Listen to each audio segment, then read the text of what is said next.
Bienvenue sur le Starter, l'émission qui vous raconte l'histoire de la NBA et de ses moves iconiques. On espère que ça ne vous avait pas trop manqué. En tout cas, pour ce grand retour, on vous a préparé du lourd.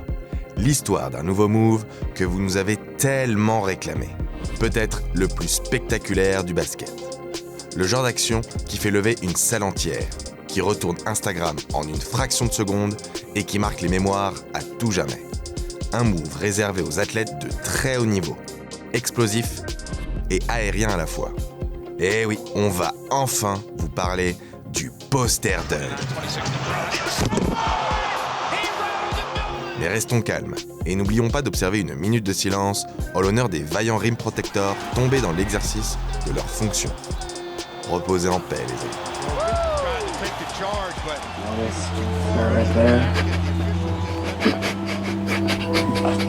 Dans l'histoire de la Ligue, quelques joueurs se sont fait une spécialité de postériser les défenseurs adverses. On parie que vous en connaissez déjà quelques-uns. Si vous connaissez bien l'histoire du dunk grâce au starter numéro 1, il a trempé le ballon comme une pâtisserie dans un café. Qu'en est-il du poster ?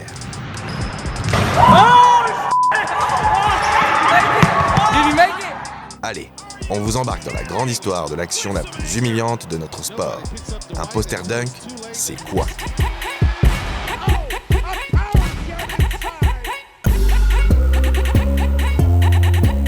Le poster, c'est un dunk un peu particulier. Déjà, c'est une action à la dramaturgie évidente, avec un protagoniste et un antagoniste. L'attaquant et le défenseur. Le premier est lancé vers le cercle, avec une intensité et une détermination maximum. Sur sa route se dresse le défenseur, dernier rempart prêt à tout pour protéger son panier, même à risquer sa vie et son honneur pour contrer l'agresseur en haute altitude. Vous m'avez rendu formidablement fier et vous avez rendu notre pays fier. C'est à ce moment précis que le temps s'arrête. Si on était dans un film, le narrateur raconterait en voix off. Vous vous demandez sans doute comment ce défenseur en est arrivé là. Laissez-moi vous raconter son histoire. La suite, vous la connaissez.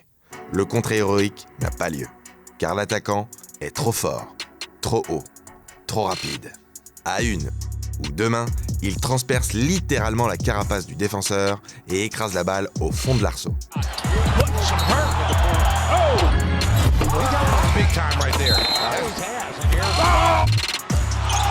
Et c'est pour ça que le poster dunk est si excitant.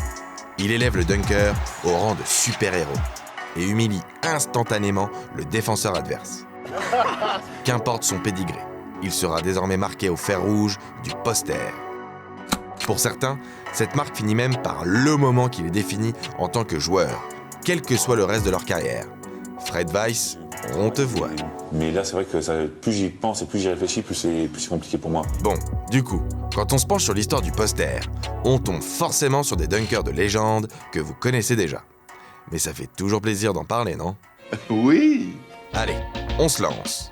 Parmi les précurseurs du poster dunk version NBA, on peut citer Bill Russell, Wilt Chamberlain et Walt Bellamy.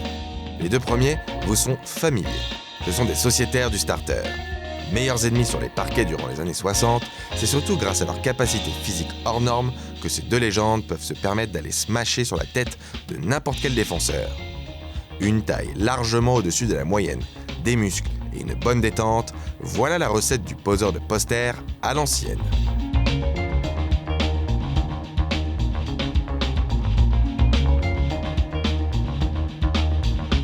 Bon, ça restait gentil quand même, hein.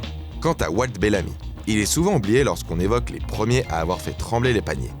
Mais celui qu'on surnomme Bells n'a rien à envier aux deux meilleurs intérieurs des années 60. Il débute sa carrière professionnelle en décrochant le titre de Rookie de l'année en 1962.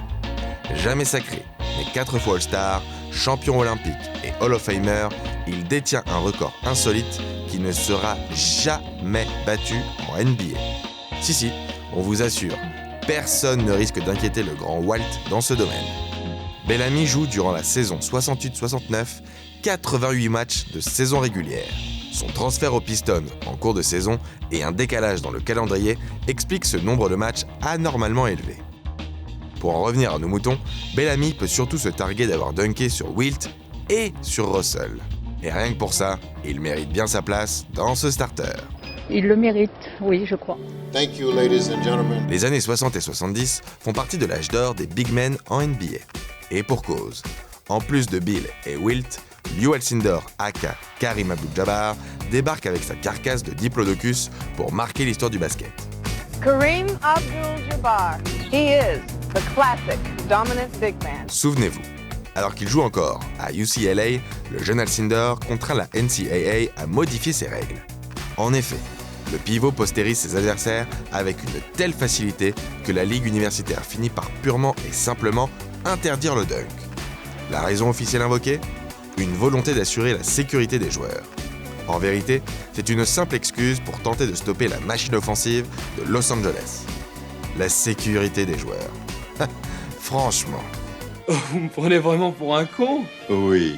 Du haut de ses 2m18, celui qui deviendra plus tard Kareem Abdul-Jabbar est déjà ce genre de joueur. Inarrêtable. Moins aérien par la suite durant ses années Lakers, il reste néanmoins l'un des premiers à avoir mis le poster sur le devant de la scène.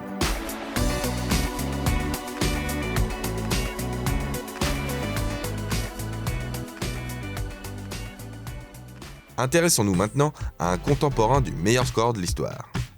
Lui, il a clairement sa place au mont Rushmore des dunkers, car Dr. J peut se vanter d'avoir claqué des posters d'anthologie sur la truffe de tous les intérieurs des 70s. En même temps, quand on possède une détente et une allonge pareille, même Kareem ne peut rien y faire. Et s'il faut se remémorer un seul poster de l'OG, c'est forcément le fameux Rock the Baby. On a d'ailleurs consacré un flashback à ce poster iconique.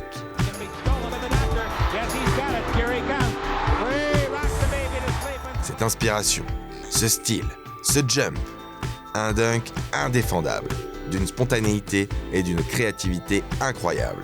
C'est d'ailleurs à partir de cette époque que les arrières et les ailiers de la Grande Ligue se mettent en tête d'escalader les intérieurs adverses. Pour notre plus grand plaisir.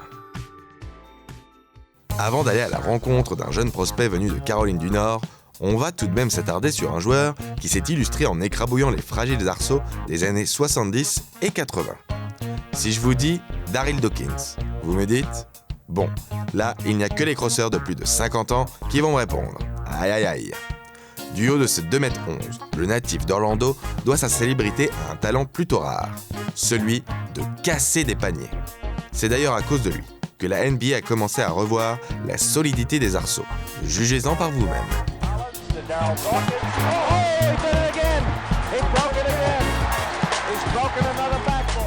Il faut avouer une chose, en NBA, les posters sont monnaie courante.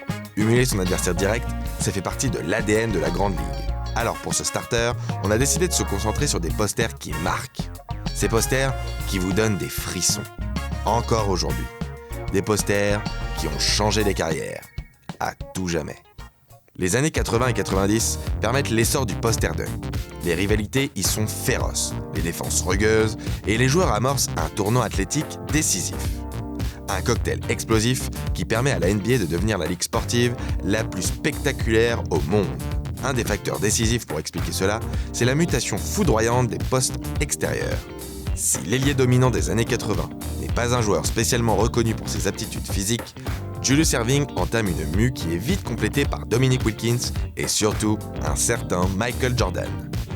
Je connais cette personne. Ces deux phénomènes physiques sont capables d'aller se frotter aux plus grands défenseurs de la ligue, sur terre et dans les airs. Dotés d'une détente incroyable, les deux vainqueurs du concours de dunk se distinguent avec des posters de légende. Commençons par Wilkins.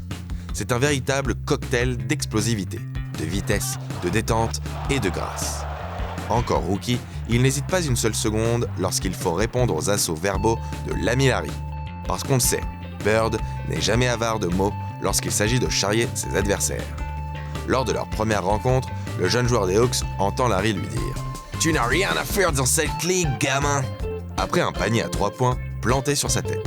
Et peu après, le joueur de Boston recommence. Orgueilleux, le rookie se venge en claquant un des poster dunk les plus sales de sa carrière. Honnêtement, on plaint le pauvre Larry sur ce coup-là.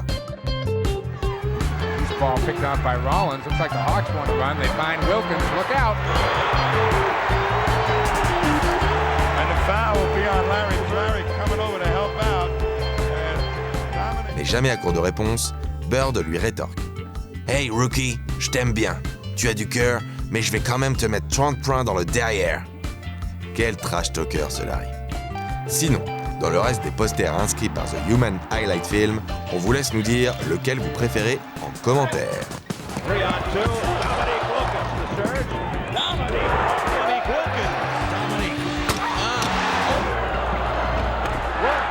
Jordan, lui, s'est distingué à un tout autre niveau. On vous épargne le laïus sur ses stats incroyables, sa rage de vaincre ou son style inimitable. Vous connaissez déjà tout ça. Aujourd'hui, on vous parle juste de ses dunks, mais pas n'importe lesquels. Ses posters les plus sauvages. Et His Ernest en a réussi tellement qu'il fallait bien choisir. Alors, on vous en a sélectionné 3. Le premier se déroule le 30 avril 1991, lors du Game 3 du premier tour des playoffs entre les Bulls et les Knicks.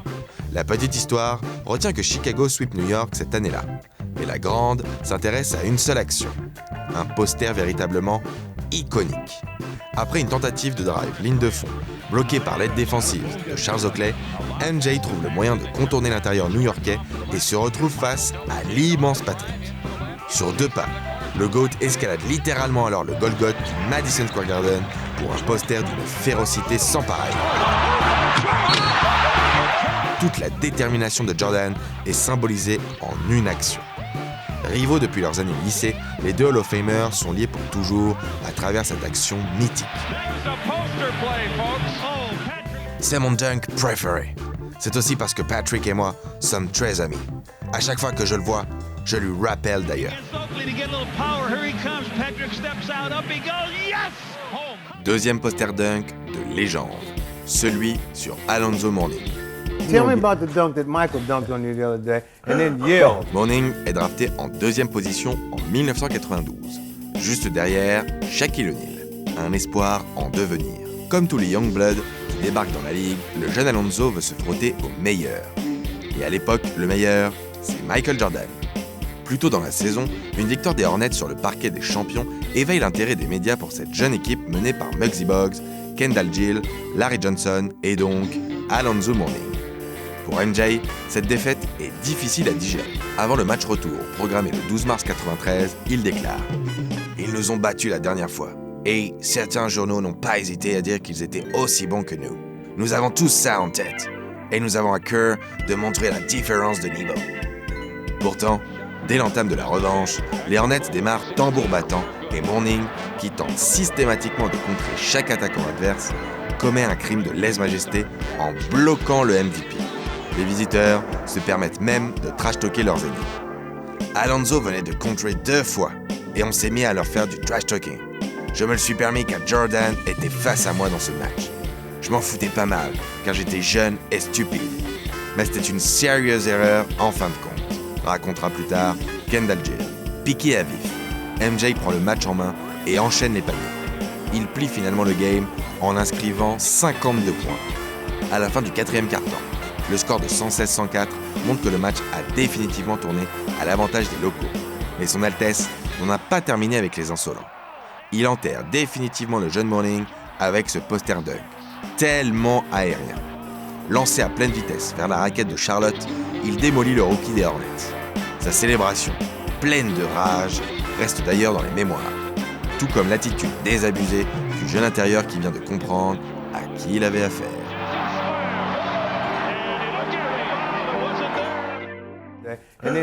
Enfin, 3e poster dunk du GOAT et non des moindres, celui sur Dikembe Mutombo, ou la montagne Mutombo. En tout cas à l'époque, c'était le surnom du quadruple défenseur de l'année. Là encore, tout part d'une histoire de trash talk. On vous fait un mini flashback et on vous emmène au All-Star Game 1997. Dans les vestiaires, 3 superstars, Jordan, Ewing et Mutombo. Ce dernier se permet de rappeler au meilleur joueur de la ligue qu'il ne lui a jamais dunké dessus. Ewing, qui a déjà connu son Kodak Moment offert par MJ, tente de sauver une dernière fois le joueur des Hawks. He never dunked on you. He never put you on the highlight. No. He said I would love to give him my poster, but it's not happening. En vain. Ces mots restent gravés dans la mémoire du prédateur qu'est Jordan. Le reste fait partie de l'histoire.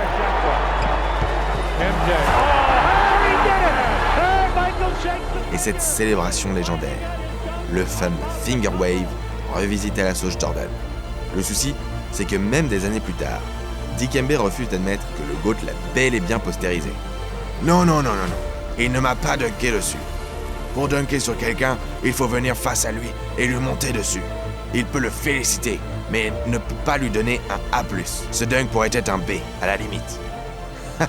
Une mauvaise foi tellement énorme qu'on est obligé de la respecter. Not in our house, Dikembe. Allez, on continue notre voyage au cœur des 90s. Une décennie bénie par le dieu des posters. Cette fois-ci, on reste à Chicago avec le fidèle lieutenant du GOAT, Scottie Pippen. Comme son franchise player, Scottie a baptisé Pat Ewing avec un poster humiliant qui symbolise encore aujourd'hui la rivalité sportive entre New York et Chicago. Frustré de ne pas avoir récolté de fautes sur l'action précédente, Pippen s'envole et postérise le pivot des Knicks avec une sauvagerie exceptionnelle. Sur la réception, il pousse même au sol un Ewing complètement désarçonné qui tente de se défendre tant bien que mal. Une chute aussi pathétique que belle. Pour conclure en beauté, Scottie se permet de glisser quelques mots doux à Spike Lee, présent au bord du terrain ce jour-là et complètement horrifié par ce qu'il vient de voir.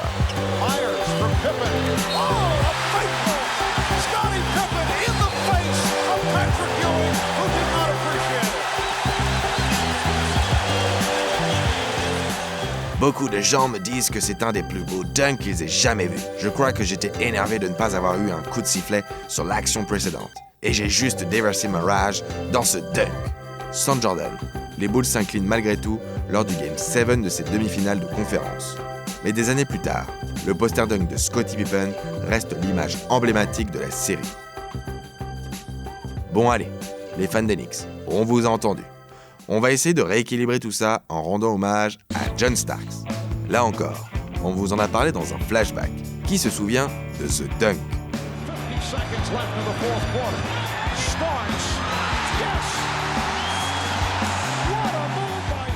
Le bruit était assourdissant.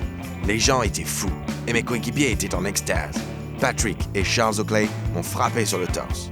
Le fait que cela arrive au Garden rend l'action unique. Après, est-ce que Starks met réellement Jordan sur le poster? Ou est-ce que son Altesse est simplement là en seconde lame défensive? Le débat reste ouvert. Dirigeons-nous maintenant vers la côte ouest pour nous intéresser à un monstre du dunk. Contemporain de Starks, Shawn Kemp est sans aucun doute l'un des saints patrons du poster.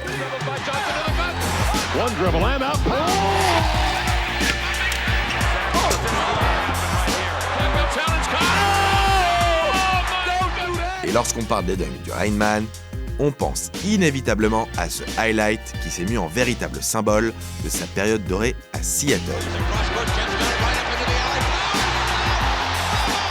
Ce que l'on sait moins, c'est que le poster monumental sur Ashton Lister est avant tout le fruit d'une erreur. Plus tôt dans la série contre les Warriors, Kemp reçoit un coup de la part de Tim Hardaway et il veut absolument se venger. Le souci, c'est qu'il n'a pas bien vu son agresseur et pense que c'est Lister qui lui a donné le coup. Je me sens un peu mal car le dunk aurait dû être pour Hardaway. Je pensais que c'était Alton qui m'avait attrapé. J'aurais dû postériser Tim et finalement, j'ai libéré toute ma frustration sur Lister. J'attendais ça depuis le début du match.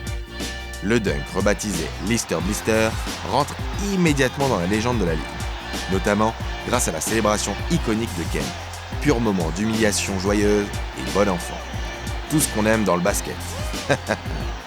Autre poster marquant de Shawn, celui sur Chris Gatling. L'action témoigne du respect entre les deux All-Stars. Un moment rare de fair play, qui fait plaisir à voir au sein d'une décennie résolument empreinte de testostérone.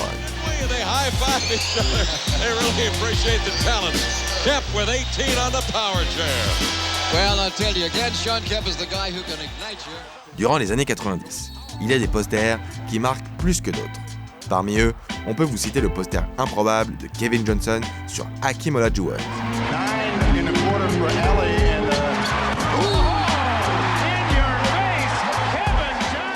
Un peu David contre Goliath.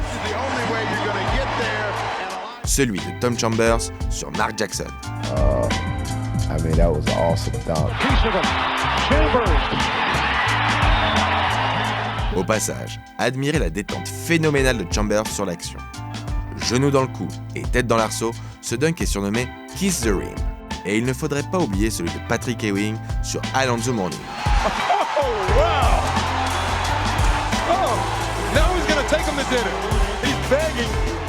Ou cette humiliation du Shaq sur David Robinson.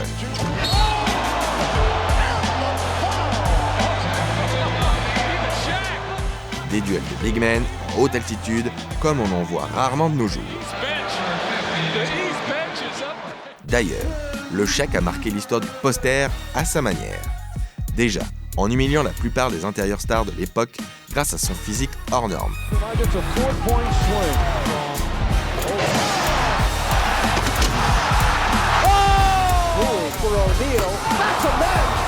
Mais aussi en sortant Chris Dudley de l'anonymat éternel que ses maigres talents de basketteur semblaient lui promettre.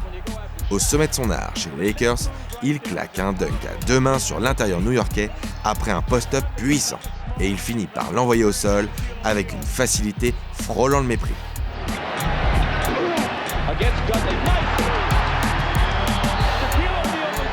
Quelle insolence!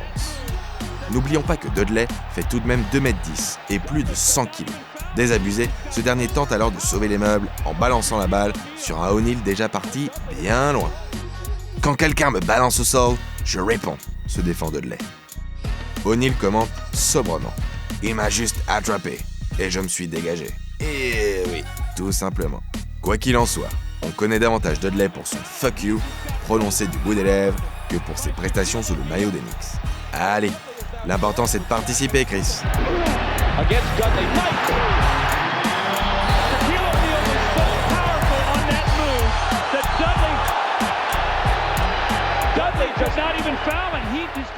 Un an plus tard, on a la chance d'assister au poster le plus incroyable de l'histoire du basket. Nous sommes en Australie, loin des parquets de la NBA, à l'occasion des Jeux Olympiques de Sydney. Un jeune pivot français répondant au doux nom de Fred Weiss va faire la rencontre inopportune d'un certain Vince Carter. Opposé à Team USA, les Français résistent tant bien que mal face aux tenants du titre. L'équipe américaine est jeune, mais elle est encadrée par des vieux briscards comme Gary Payton, Tim Hardaway et Alonzo Mourning. Des vétérans qui guident à merveille les jeunes loups que sont Kevin Garnett, Ray Allen ou Vince Carter. Après une perte de balle d'Antoine Rigaudot, Weiss se dit que ce serait une bonne idée de provoquer un passage en force. Naïf, il pense que ces 2m17 vont suffire pour annihiler les ardeurs du dunker fou de Team USA. Mais Carter fait quelque chose de complètement inattendu. Du jamais vu à ce niveau de compétition. Au lieu de contourner Weiss, il décide de passer au-dessus du pivot français pour inscrire The Dunk of Death. Oh là c'est un peu gonflé, attention.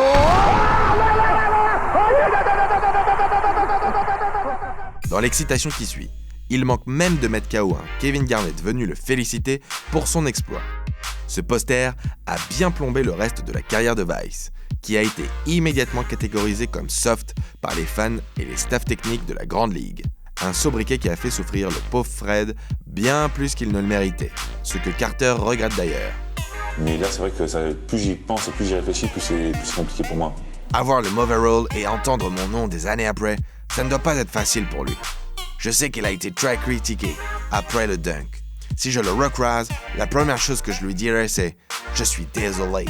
Bon, une fois ton interminable carrière achevée, tu sais ce qu'il te reste à faire, Vince. J'oublierai jamais ce que j'ai pu vivre, surtout en l'an 2000, quoi. De notre côté, on a recensé un bon paquet de joueurs qui méritent des excuses de la part de Carter. By the way, sorry, I don't know. I just... Si Papy Carter s'est un peu calmé ces dernières années, la carrière de Vinsanity est jonchée d'humiliations de toutes sortes. Au rookie, il n'hésite pas à postériser l'immense Dikembe Mutombo.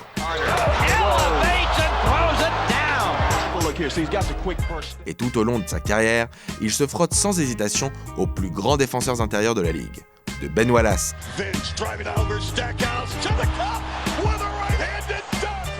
à Tim Duncan,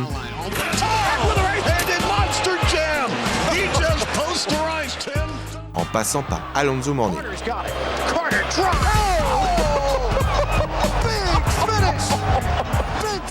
Encore lui, sacré Alonzo.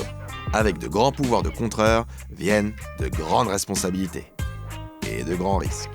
Ce poster est tellement violent et humiliant pour l'intérieur du Heat qu'après cette action, ce dernier n'a pas adressé la parole à Carter pendant 7 ans.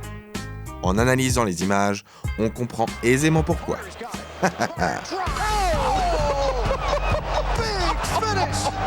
Vous l'avez remarqué, ce sont souvent les intérieurs qui prennent cher sur les posters. Logique, nous direz-vous, puisque ces grands dadais sont souvent les derniers défenseurs du cercle. Et si on a pu leur rendre hommage à travers notre starter consacré au bloc, les plus grands pivots de l'histoire en prennent pour leur grade ce coup-ci. Il faut dire que lorsqu'on se fait postériser par des légendes comme Vince Carter ou Kobe Bryant, il n'y a pas grand-chose à faire. Kobe s'est d'ailleurs distingué très tôt en baptisant Ben Wallace lors d'un match de pré-saison. La violence inouïe du dunk de l'arrière de 19 ans choque les Lakers de l'époque, qui comprennent instantanément qu'ils vont faire équipe avec un joueur pas comme les autres. Très bon dunker, Kobe s'illustre également en escaladant le jeune rookie Dwight Howard. Kobe, he dunked on me.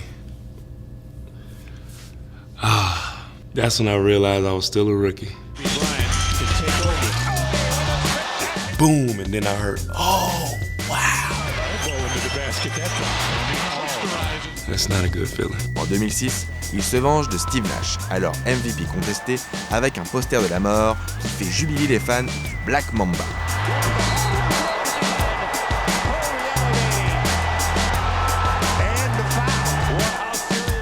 Durant sa carrière, il a postérisé Kevin Garnett et Wally Szczerbiak en même temps.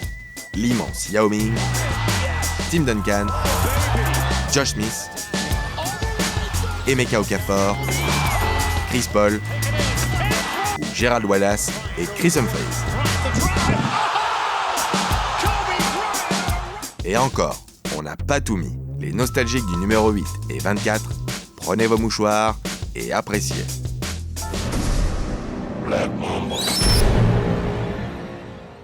D'ailleurs, savez-vous quel est le point commun entre T-Mac, Kobe et Kevin Garnett? Non. Mais si, vous le connaissez. Un rouquin de 2,29 m, d'une maigreur presque effrayante, mais qui monte systématiquement au contre. OK. Yeah. Le pauvre Sean Bradley s'invite dans ce starter non pas grâce à ses aptitudes de basketteur, mais pour sa capacité hors du commun à se faire dunker dessus. Les risques du métier pour cette grande tige dépourvue de détente, qui ne peut hélas rien faire face à des monstres athlétiques montés sur ressort.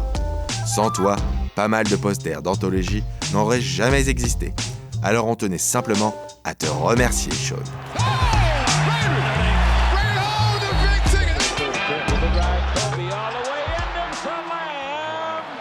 Si on s'est intéressé à des joueurs aux capacités physiques hors normes jusque-là, place désormais au petit format.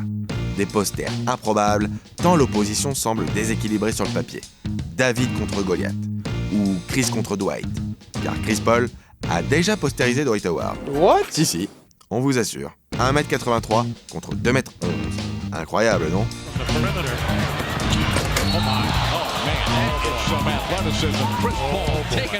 OK. Yeah. Et que dire de ce poster mythique de Baron Davis sur Andrei Kirilenko lors des playoffs 2007?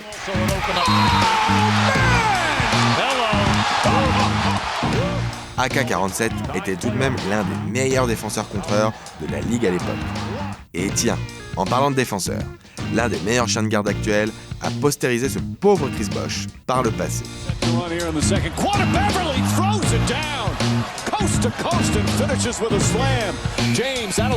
Tu nous avais caché ça, Patrick. Notre époque voit évoluer des joueurs tellement complets que faire ressortir un seul aspect de leur jeu serait presque insultant. Mais parmi les champions actuels du poster, Blake Griffin, LeBron James ou DeAndre Jordan font office de vétérans. Le premier a traumatisé toute la ligue lors de son arrivée en 2010. Phénomène physique au poste d'ailier fort, le rookie de l'année 2011 se distingue par une bestialité insolente à chaque action. Et le moins que l'on puisse dire, c'est que les gros gabarits ne lui font pas peur. Bien au contraire. Timofey Mozgov, Pau Gasol, Griffin, oh wow! Two-man game. Blake Griffin explodes on Gasol. Kendrick Perkins ou Serge Ibaka peuvent en témoigner. Not good. LeBron, lui, est un prodige depuis ses années lycée. The Chosen One sait tout faire sur le terrain, absolument tout. Et lorsqu'il faut s'attaquer aux plus grands, il ne recule pas. Loin de là. Comme avec Jordan, on a décidé de se concentrer sur 3 posters légendaires du Kid from Akron. Parce que faire une anthologie demanderait des heures. Yeah, I think so. Le premier, c'est peut-être celui qui montre le mieux la supériorité physique du jeune King sur ses adversaires. Sur l'action, il part en contre-attaque accompagné de Jeff McInnes. LeBron se retrouve alors face au pauvre Damon Jones qui, au lieu de plier bagage, tente tout de même de sauter, mais se ravise une fois dans les airs. Trop tard.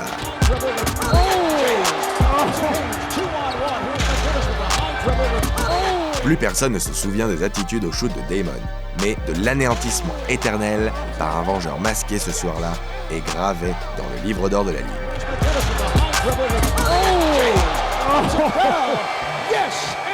Le deuxième poster rappelle le premier, mais avec un petit supplément d'humiliation. Pour mieux apprécier le contexte, il faut remonter au final NBA 2011. Opposé au Mavs de Dirk, LeBron souffre énormément dans son match-up face à Jason Terry. Ce dernier se fait même appeler Monsieur 4e Carton et participe pleinement à la conquête du titre.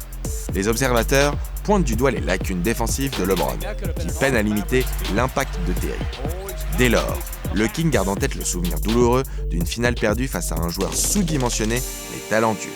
Un trash-talker chevronné qui ne manque pas une occasion de rappeler cette défaite à James. 2 ans plus tard, une rencontre anodine de saison régulière donne à LeBron l'occasion de prendre sa revanche. Grâce à une contre-attaque rondement menée, et il faut le dire, à l'attitude suicidaire de Terry, James creuse la tombe du Jet et le dépose même dans son cercueil.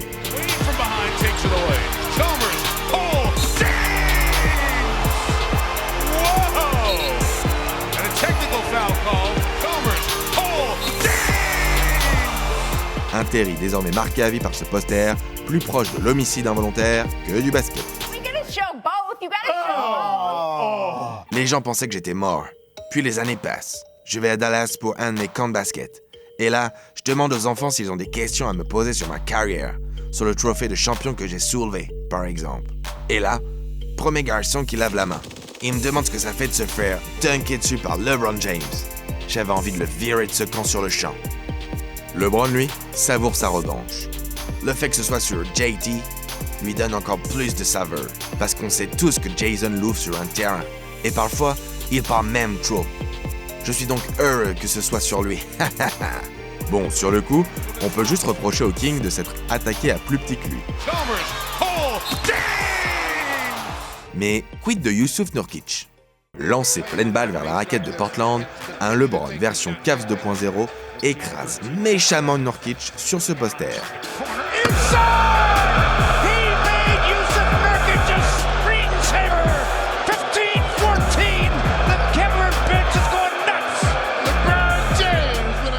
Et curieusement, ce dunk a plutôt servi à l'intérieur des Blazers.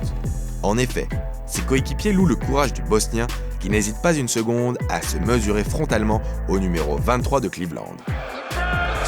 Quand il est arrivé sur le banc, tout le monde l'a félicité d'être monté au cercle. LeBron fait ça à beaucoup de joueurs, mais cela aurait été une toute autre histoire si Jusuf s'était écarté, déclare Damian Lillard. Une question d'honneur donc. Et de ce point de vue-là, on ne peut qu'être d'accord avec Dame. Yeah, I think so.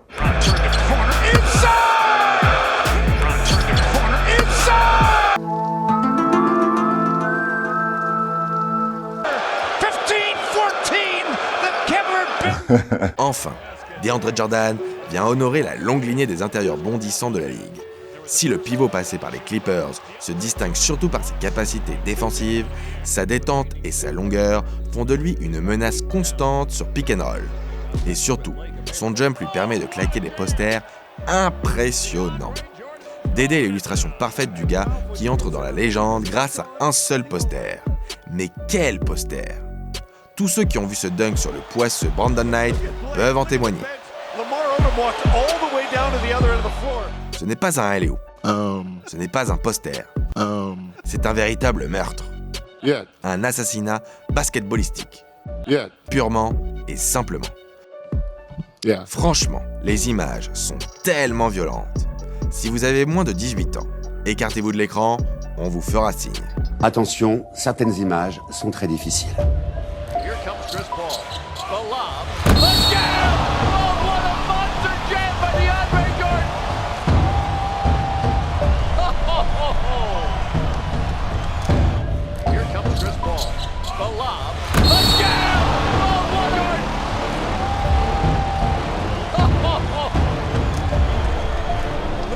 Blake, look at the bench. Lamar Odom walked all the way down to the other end of the floor with almost a sheepish grin. Il suffit d'écouter Blake Griffin, pourtant habitué à fournir des posters à ceux qui en demandent. Je n'ai jamais assisté à un dunk aussi beau de toute ma vie. C'est ce qu'on appelle un dunk de l'année. La victime, elle, préfère ironiser. Le coach ne nous avait pas prévenu que les Clippers étaient des spécialistes des passes lobées. Ok, Brandon.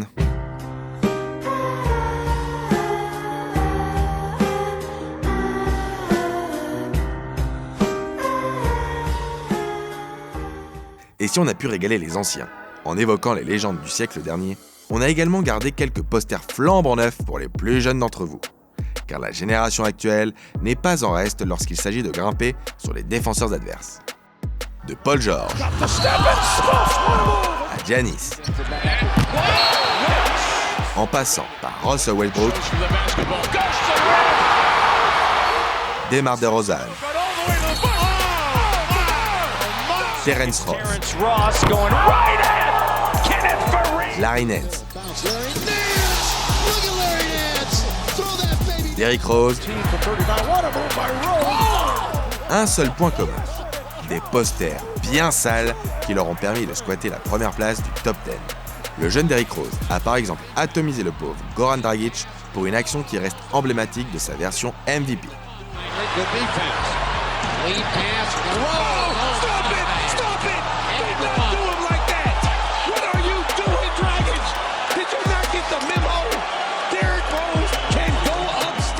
Oui, quelle violence!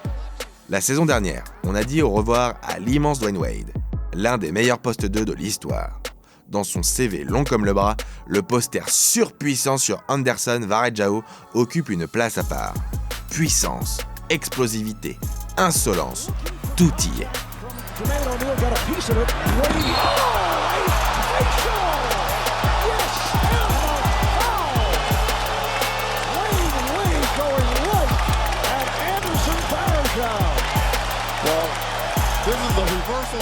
Un dunk que LeBron James considère comme faisant partie du top 10 all-time. Le troisième larron de la draft 2003, Carmelo Anthony, possède un déficit certain de jump comparé à Wade et James. Néanmoins, il a lui aussi postérisé des joueurs, venus malencontreusement à sa rencontre. De Paul Millsap à Greg Monroe, en passant par Yao, Tyus Thomas, tous ont connu l'agressivité défunte du joueur 10 fois All-Star. Et pour conclure ce large panorama de l'histoire des posters dunk, on vous a réservé une petite sélection des meilleurs posters de ces dernières années. D'ailleurs, dites-nous en commentaire celui que vous préférez. Vous êtes plutôt Dennis Smith Jr. ou Zach LaVine? Oh! Stop it, Samson! Did you not get the memo? Russell Westbrook ou DeMar DeRozan?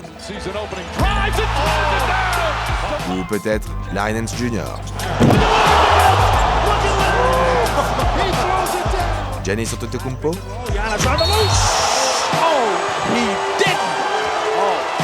Allez, on se retrouve très vite pour une nouvelle vidéo. En attendant, grossez et postérisez bien. Problem. Jenkins.